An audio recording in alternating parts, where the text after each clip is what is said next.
My name's Josiah. I'm not a musician. I'm actually pretty tone deaf and have the rhythm of a dead baby. But I'm a writer. Currently been focusing on fiction writing, but I've been doing a lot of journalism for the last 8 years. A lot of entertainment reporting in music, but also in comedy and other areas of the arts. I write for Vice regularly, and then sometimes for the Denver Post, and I was with Westword for a few years. And yeah, lately I have a novel out that I've been just doing promotion for, and I think that's kind of why Reed was thinking of me for this. I mean, because I have the music journalism background, but also like putting out a book, or at least putting out this book. It's very DIY, and I've basically just taken the model that I've observed in the music industry and just applied it to a novel. So that's me. I mean, it's a topic that I end up talking with people about a lot because a lot of my friends are musicians, and it's something that I've always been passionate about because it's so easy to take advantage of artists financially. Because if you're in the position of having a lot of money and a musician wanting the access to a big show or to open for someone, it's so easy to dangle something impressive in front of them. And not to say that artists are, dumb or don't know what they're doing, but most artists, and rightfully so, are focused on their art, as they should be. It's got to be the number one priority, but that often comes at the expense of knowing when you're getting dicked over. But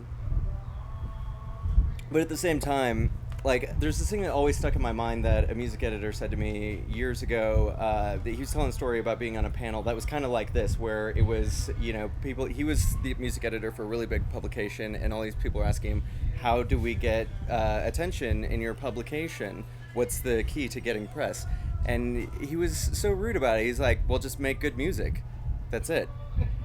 And I remember I was young at the time when he told me this story, but even then I knew he was full of shit, because you can make the best album of your generation. You can make the next Sgt. Pepper, and it doesn't mean that you're going to have that kind of success. There are countless stories of that. Look at, do you guys know Big Star, the band from the 70s? There's a great documentary on Netflix. If you ever want like the perfect example of a band that made music as good as anyone of their time, at least in my opinion, and a lot of critics as well, and yet everything goes wrong for them on the business end. It's something that it's a fine line to walk, like where you put your priority, because to make music that good, you have to just be making music all the time. You have to just work and work and work and become a good songwriter. But at the same time, if you're going to make a living off of it, you have to know, how to get the press and how to get the gigs. And what I've seen so much from the music journalism side of it is people who aren't distributing their efforts wisely in either direction. It's either like the best songwriter I've ever heard that just doesn't give a shit about shows or promoting anything or anything, but they'll just make amazing music. Or on the other hand, I'll get these really beautiful press releases or like an LP like in the mail on my desk. They did everything right and the music is just god awful.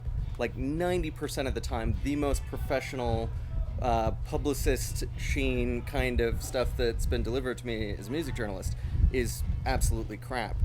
And that's really frustrating as a music journalist, where you need things to write about. You want to stay on top of what's happening, and you need people bringing you these things, but it's a difficult crapshoot, and it's something that you have to make the decision on about where you prioritize those things, because it's going to take away from your time writing music, and it's going to be a drag, and it's at times it feels really pretentious, like writing a press release and getting the attention of an editor, and it can be detrimental to your creative spirit if you get too invested in that world and start not taking chances as a creative person because you want to stay on a certain track. You've had success with something and you want to stick with it, or you got good attention from this person for doing this kind of thing, so you want to do more of that.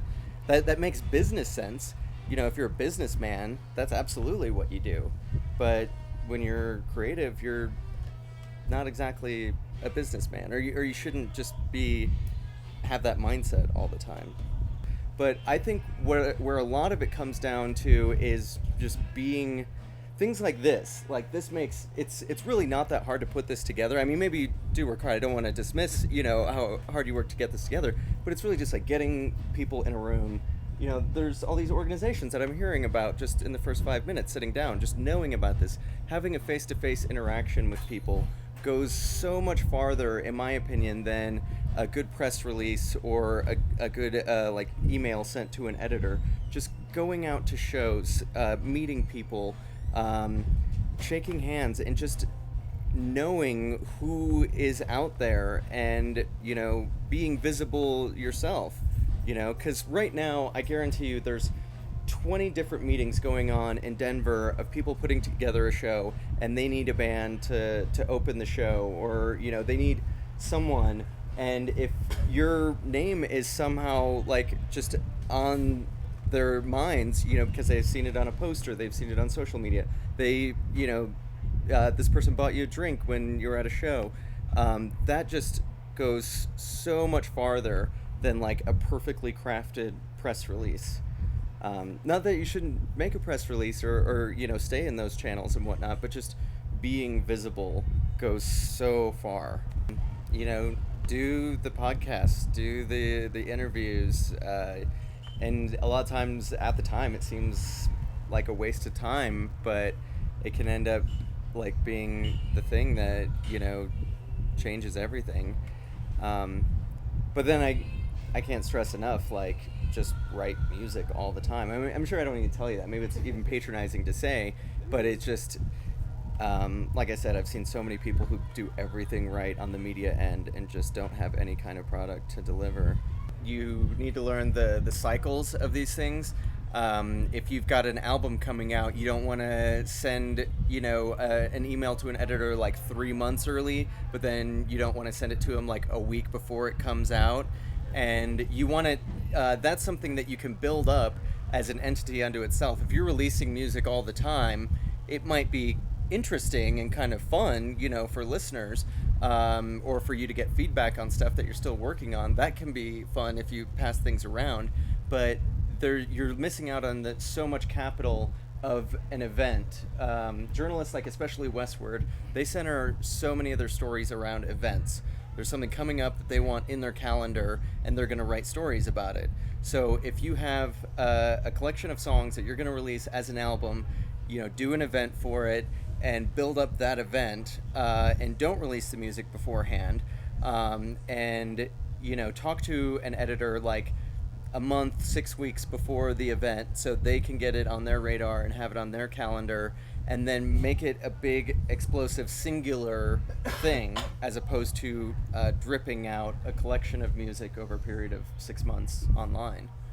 On that a little bit, you get a lot of emails from bands and a lot of submissions to kind of hey, write for us, or check this out. So how do you kind of pick who you write about? The biggest factor, and it's 95% of it, is if in the email they have a link to a SoundCloud, or sometimes you can embed it in an email, something where that's your biggest selling point. And if I can if there's a YouTube video or something that I can just click on, if there's a huge press release about the band and the people they've opened for and what their whole career, what college they went to, I don't really give a shit.